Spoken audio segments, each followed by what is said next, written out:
Hello guys everyone, welcome back to my channel. সব কেমন আছো? আশা করি সবাই খুব খুব ভালো আছো। তো আমিও খুব ভালো আছি।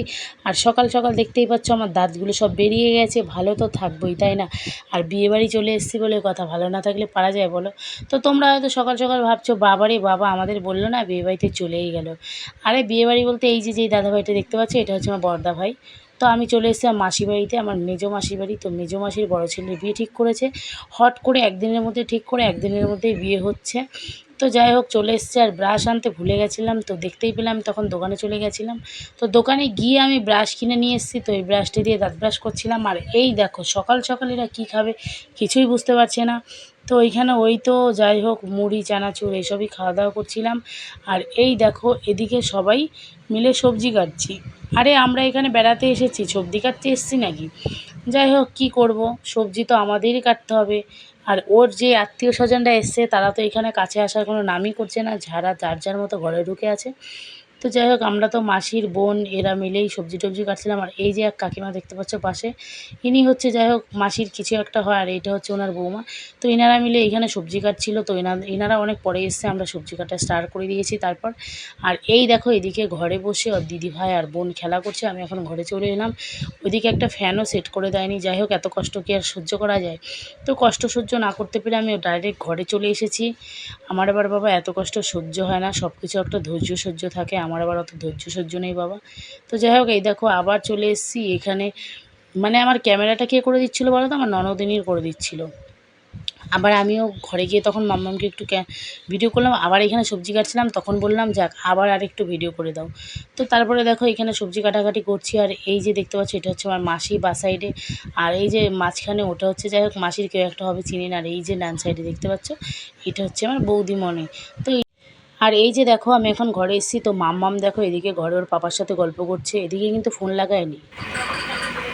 বাবা বাবা কথা বলছে না? না, বাবাকে পপ দিয়ে দাও। কথা বলছো না? দুষ্টু বাবা, পচা বাবা।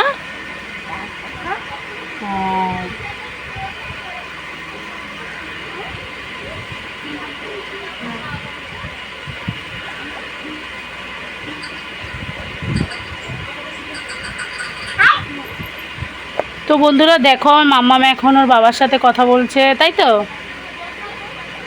আর আমাদের পরিবুচি এই যে বসে আছে।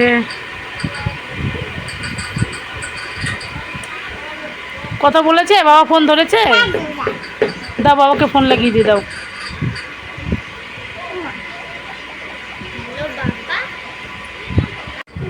তো বন্ধুরা দেখতেই পাচ্ছ আমার মাম্মাম এখন ওর বাবার সাথে কথা বলছে। তো ওর বাবা তো কিছুতেই ফোন ধরছে না, ফোনটা নিয়ে এমনি কানে কানে কথা বলছে।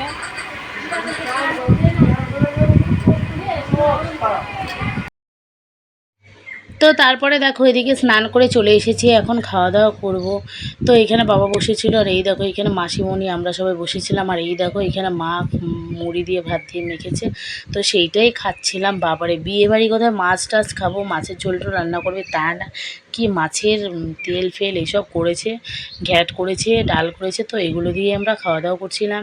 তো যাই হোক আর এইদিকে আমার মাসি, এটা হচ্ছে আমার ছোটো মাসি। তো এই মাসি হচ্ছে উঠানটা ঝাড় দিয়ে দিচ্ছে, এদিকে কাজের বেলা কেউ নেই, ঠিক আছে? তো খাওয়ার বেলা কিন্তু সবাই আছে। তো যাই হোক আমার মা মাসি এরাই সবাই করছে কাজ, ওখানে উঠান ঝাড় দিয়ে দিচ্ছিলো। আর এই দেখো এদিকে যে বউটাকে সাজাবো, সেই মানে বউটাকে সাজাবো বলে দিচ্ছি এটা আনতে হবে সেটা আনতে হবে। সেইটা মানে ওদের বাড়িতে কিছু কিছু মহিলা আছে, নামগুলো বলবো না, যারা ভিডিওটা দেখবে তারা অবশ্যই জানবে। তারা বলছে এই লাগে না কি ওই লাগে না কি, আমাদের বউ যেমন তেমনই দেখবে, সবাই সেরকমই দেখবে। আচ্ছা তোমরাই বলো, মানুষের বিয়ে তো জীবনে একবারই হয়, তাই না? সে দ্বিতীয়বার হবে কিনা সেটা তো আমি জানি না, একবারই হয় জীবনে, ফার্স্ট টাইম মানুষের বিয়ে একবারই হয়। তো মানুষের সেই দিনটা তো অন্তত সবাই দেখবে, তাই না? তো সেই দিনটাও তো অন্তত ভালো করে সাজার দরকার। তো যাই হোক আমার যা মেকআপ ছিল সেগুলো দিয়েই সাজিয়েছি বৌদিকে। আর এই যে দেখো অলরেডি বৌদিকে সাজানো হয়ে গেছে, কেমন লাগছে কমেন্ট করে জানিও।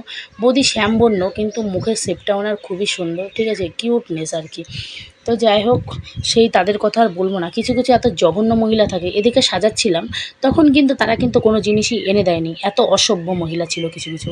তো যাই হোক মাসির বাড়িতে গিয়ে এবার খুবই কষ্ট পেয়েছি, এক কথায় মানে জঘন্য ছিলাম। ঠিক আছে, খুবই কষ্ট পেয়েছি। মানুষের মানে ফ্যানটা এখানে সেট করে দিতে বলি কেউ দিচ্ছে না। এদিকে জেনারেটর লাগিয়েছে তো সেইটা ঘরে কেউ সেট করছিল না। মানে জেনারেটর লাগায় কখন? মানুষের জেনারেটর কারেন্ট না থাকলেই তো সেটা সেট করে বলো? এদের বাড়িতে কারেন্টটা চলে গেলেও জেনারেটর লাগাচ্ছিল না। এতটাই কষ্ট পেয়েছি, তাহলে তোমরা বুঝতে পারো। কিছু, কিছু সময় কারেন্টে হাওয়া ছাড়াই বসেছিলাম। রাতে হোক, দিনে হোক এইরকম। তো যাই হোক আজকের দিনে এই রাতেরবেলা জানি না জেনারেটর কেউ সেট করেছে কি না। তবে এই অনেক রাতে অনেকবার কারেন্ট চলে যাচ্ছিলো আবার আসছিলো। তারপর আমার ভাই এসছে, তো আমার ভাই গিয়ে ওইখানে অনেকবার কথা বলেছে। তারপরে মানে অনেক শেষে এখানে ঘরের ভিতরে কারেন্টটা যাই হোক একটু দিয়েছে, তাও ওটা তোমার 11:30টার দিকের মতো দিয়েছে। তো তারপর আজকে রাতে একটু শান্তি করে একটু ঘুমাতে পেরেছি। তাও আবার ঘরের ফ্যান চলে না, পিট পিট পিট পিট পিট পিট করে চলে। যাই হোক নিজের লোকেদের বাড়ির কথা আর কি নিন্দা করব, এইসব বললে লোকে জানবে আর লোকে জানলে আমাকে বলবে। যাই হোক সে বলুক গা, সত্যি কথা বলতে বাবা আমি ভয় পাই না। এক কথায় খুব কষ্ট পেয়েছি, তবে হ্যাঁ তারা যথেষ্ট তাদের পরিমাণ মতো আয়োজন করেছে, আমাদের আদর আপ্যায়ন করেছে। আমরা এরকম কষ্ট পেলে তাহলে তাদের কি সমস্যা, তাই না? তো তারাও তো একটা দিনের মধ্যে বিয়েটা সেট করেছে, তাই না? বিয়েটা সব কিছু ঠিক করেছে, তো তারাও তো অনেকটাই কষ্ট করে করেছে। যাই হোক যতটা অ্যারেঞ্জ করেছে যতটাই যথেষ্ট ভালো করেছে। তো এখানে আমরা ড্রেস ফ্রেন্স অনেকটাই চেঞ্জ করে ফেলেছি। আর এইখানে দেখো আমরা কতটা খাওয়া দাওয়া করলাম। ও হ্যাঁ, খাওয়া দাওয়া করলাম সেটা তো তোমাদের দেখানো হয়নি। খাওয়া দাওয়া করেছি মাছের ঝোল, ভাত, পটল চিংড়ি, মাছের মাথা দিয়ে ডাল, এসব খেয়েছি। তো সবাইকে এখানে টাটা করে দিচ্ছি। ও হ্যাঁ, টাটা করতে গিয়ে আবার ভাবলাম টাটা করে দেবো। আর এই যে হ্যাঁ রাতেরবেলা এটা হচ্ছে আমার বোন, আর ওই যে দেখতে পেলে ওটা হচ্ছে আমার বৌদি, ঠিক আছে? আর এইদিকে হচ্ছে দাদারা সব আছে। আমাকে নিয়ে এত হাসাহাসি করছে, মানে সবাই মিলে এতদিন পর বোনরা সব এক জায়গায় হয়েছি, দাদা ভাইরা। তো এখানে বসে বসে আমরা আড্ডা দিচ্ছিলাম, গল্প করছিলাম অনেক রাত অবধি। রাত 2:30 3টের সময় ঘুমিয়েছি জানো।